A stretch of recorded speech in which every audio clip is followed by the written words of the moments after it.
په بي اس ان باندې خبره کوو. اولنۍ خبره دا چې د بي اس ان څه شی دی، اډمیشن کرایټیریا د دې سره کوم سټوډنټ په دې کې اډمیشن اخیستلی شي. دریم به موږ د دې په فیوچر باندې خبره کوو چې د دې مستقبل څنګه دی، آیا د دې څه سکوپ شته که نه، په پاکستان کې څومره سکوپ دی او بهر یې څومره سکوپ دی، څو سکیل جاب په ملاویږي، جاب چې شته او که نشته.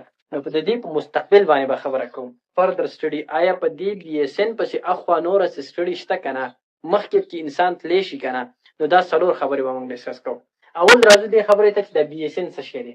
تاسو به اورېدلي بي اس ان، د بي اس ان مطلب دی بیچلر ان ساينس اف نرسنګ، مطلب په نرسنګ کې بي اس کول، په نرسنګ کې ډیګري کول. بي اس دی خو په نرسنګ کې، بي اس 4 کاله ډیګري ده، 4 ایئرز، 4 کاله ډیګري شو. صحیح ده، 4 کاله ډیګري شو او 8 سیمستر شو. چې کله ته د 4 کاله بي اس نرسنګ دا ډیګري کمپلیټ کی، نو د 4 کاله بي اس نه وروسته به بیا 1 ایئر انټرنشپ ته کې، 1 کال ټریننګ به کې. د 4 کاله بي اس ډیګري کمپلیټ کولو نه وروسته به بیا 1 ایئر انټرنشپ ته کې په هسپتال کې، چل به یادې پریکټیکل کار به کې. نو 4 کاله د بي اس نرسنګ ډیګري شو او 1 ایئر انټرنشپ شو. مطلب دا دی چې ټوټل دا 15 کاله جوړیږي. 4 کاله به ته بي اس ډیګري کمپلیټ کی او 1 کال به بیا ته په هسپتال کې انټرنشپ وکړي. دا ستا ټوټل 15 کاله په دې باندې لګي. بي اس نرسنګ موږ وپېژندلو چې دا 4 کاله ډیګري ده او 1 کال انټرنشپ دی، 15 کاله په ټوټل لګي. دویم موږ دې خبرې لرازو چې د دې اډمیشن کرایټیریا به څه، کوم سټوډنټ په دې کې اډمیشن اخیستلی شي، د دې لپاره څه شرایط دي، څه الیجیبیلیټي ده. که یو سټوډنټ دا غواړي چې زه په بي اس نرسنګ کې اډمیشن کول غواړم، نو دی به په کومه کرایټیریا باندې پوره وي. اولنۍ خبره خو دا ده چې ده به اف ایس سی کړي په پری میډیکل کې. په 12م کې به د بایو کیمستري او فزیکس دا درې مین سبجیکټس خامخا ویلي. مینیمم 50% مارکس به دغه اف ایس سی کې اخیستي. د دې سټوډنټ ایج به د 17 نه واله تر د 25 ایئرز پورې. مطلب دا دی چې د 17 نه به د ایج کم نه او د 25 نه به د ایج سیوانی. دا د دې لپاره بل شرط دی. نو که کوم سټوډنټ اف ایس سی کړي په پری میډیکل کې کړي، اټ لیست 50% مارکس یې کور کړي او د دې سره د ایج د 17 نه واله تر د 25 پورې، نو دی په بي اس ان کې اډمیشن کولی شي.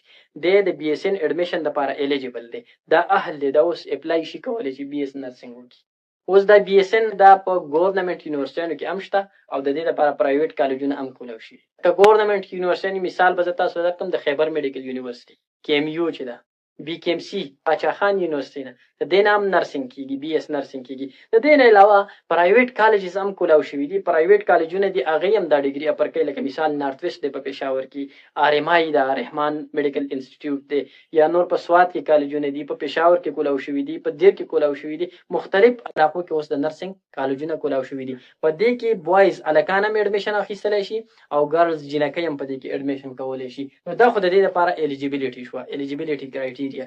د دې نه وروسته موږ راځو چې د دې فیوچر څه دی، څه مستقبل شته که نه. یو سټوډنټ دی هغه په دې باندې 15 کاله تېر کړل، اوس چې دی راپارېغه شي، د دې څه سکوپ شته که نه، څه مستقبل څه فیوچر شته که نه. نو او بي اس نرسنګ والا په 16 سکیل باندې دی، په 16 سکیل باندې، په 16 سکیل باندې لګي. دا جابس چې دي که نه، دا ګورنمنټ هم درته میلاوېدلی شي، ګورنمنټ هسپتالونو کې هم درته جاب میلاوېدلی شي، په پرایویټ کې هم درته میلاوېدلی شي او د دې نه علاوه په سیمي ګورنمنټ کې هم درته جاب میلاوېدلی شي.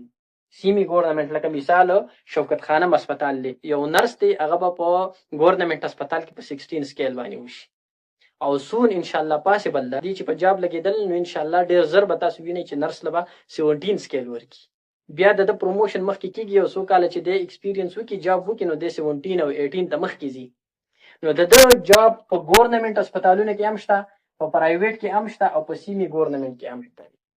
که بهر ته دی تلل غواړي فارن کنټریز ته، نو بیا د دې سکوپ بهر نورم ډېر زیات سیوا دی، سپیشلی په ګلف کنټریز کوم چې عرب ممالک دي، په هغه ځای کې د نرس ډېر زیات غټ سټیټس دی، ډېر غټ ریسپیکټ ورته هغوی ورکوي. نو بي اس نرسنګ والا ته په عرب ممالکو کې ډېره غټه سیلري ورکوي، 8-10-12 لاک پورې روپۍ هغه د میاشتې پیدا کوي. نو د دې بي اس نرسنګ فیوچر چې دی که نه، مستقبل دا ډېر زیات بهترین دی. اوس راځو دې خبرې ته چې آیا په دې بي اس نرسنګ پسې مخکې مزید د خپله سټډي کنټینیو ساتلی شي که نه. نو که یو سټوډنټ دا غواړي چې یاره زه صرف بي اس نه کوم، زه پکې مخکې تلل غواړم، نو د بي اس نه وروسته چې کله دی ایکسپیرینس وکړي او دا انټرنشپ کمپلیټ کړي او د هغه نه وروسته یو کال 2 جاب وکړي، دی پکې ایم اس ان شي کولی. ایم اس ان مطلب دا دی لکه ایم اس پکې کوي، ایم پیل پکې کوي. او ایم پیل چې دی کله په نرسنګ کې وکړي نو بیا دته اپرچونټي نور هم سیوا شي، دی بیا په 18 او په 19 سکیل باندې لګي، سرکاري جاب ورته لګي، ګورنمنټ جاب ورته لګي. نو نرسنګ چې دی دا یو بهترین فیلډ دی، ښکلي اپرچونټیز دي، ښه سکوپ دی. یو سټوډنټ دا کمپلیټ کړي نو انشاءالله د مستقبل به روښانه وي، دی به پرې خوشحاله وي. که په پاکستان کې جاب کول غواړي هم نو په 16 باندې به لګي. که فردر مزید سټډي پسې وکړه، ایم اس ان پسې وکړو، ایم پیل وکړو، پی ایچ ډي وکړو، نو دا به بیا په 18 19 باندې لګي، 20 پورې لګي. د نرسنګ کالج پرنسپل لګېدلی شي. او که چېرته دی په پاکستان کې جاب کول نه غواړي، بهر تلل غواړي، نو په بهر ممالک کې بیا د پاکستان نه هم د دې ډېر غټ سکوپ دی، بیا به دی ډېر زیات خوشحالي په دې خپله ډیګري باندې. کوم سټوډنټس چې په نرسنګ کې ایډمیشن کړی هغه دې په شوق سره ووایي، محنت دې پکې وکړي.